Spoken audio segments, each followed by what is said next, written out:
Hi everyone, it is India and I am here to basically give you some quick tips, tricks, and more about Microsoft Teams and how to use it. So this video will focus strictly on creating a meeting or a team or class, whatever you want to call it, creating a class, adding students, and that's it for this video. So I'm going to take it real slow.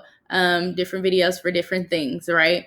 Keep it short, simple, and sweet. So I know a lot of you are using Canvas with Microsoft Teams, and that is great. However, I just want to put this out there first. Do not put the link for your meeting inside of your Canvas page thinking that it will be quicker.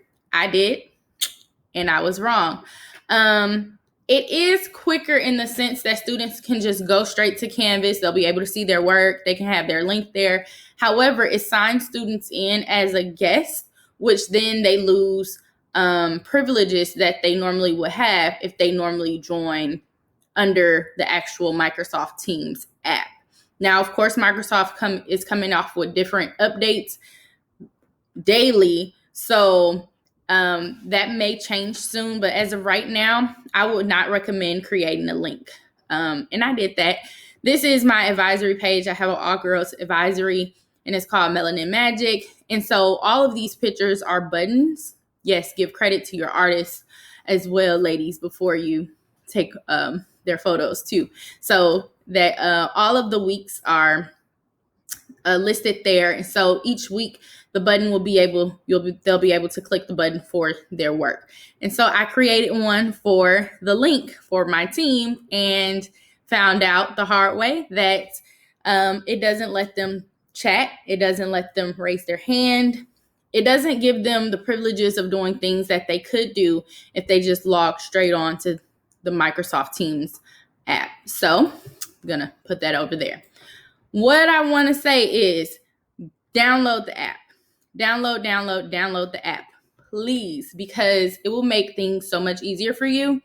And it's just a little bit more easier to navigate than going straight from the web browser or the internet. So download the app. How you create a team. I have some teams. I'm going to hide them. You can do that. It is a drop down simply for privacy reasons. But how you create a team is you go over here to the top right corner and you click join or create a team. And then the first one that pops up is create a team. And you have all of these options. So you can do class, professional learning, PLC, staff, and others. Students love the other box because they get the opportunity, like if you have specific lunch groups, they can join the lunch group. However, make sure an adult is there, but things like that. So creating your team, I'm going to call this YouTube. That's my team's name. Once that pops up, it gives you the option of inputting students right then and there.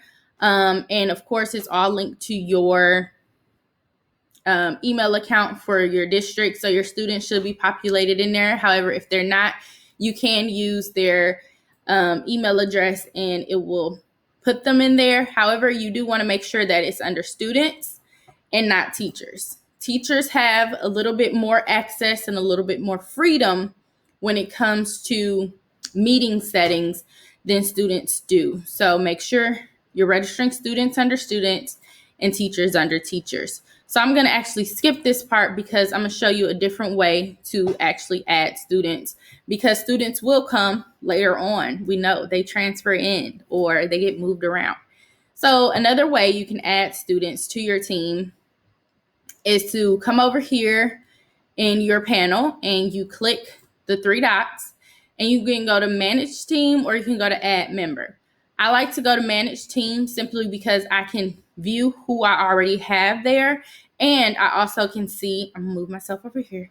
I also can see what they're listed under. So right now I am the owner and I have no members. That's it. So I add a member here. Again, search students, not teachers, unless you adding like your principal or, You have your PLC coach and things like that. Whoever y'all decide to put into your teams, you can do that, but make sure they're under teachers. Students, I'm going to put my personal email address in here. And yes, you can add personal people. I wouldn't recommend it, but just for the tutorial, I'm going to add myself as a student. However, because I do not have a student email address, it registers me as guest. But that is how you add people to your teams. All right, that's it. That's how you create a team, you guys. Very simple, very quick, straight to the point. I'll have more videos. Bye.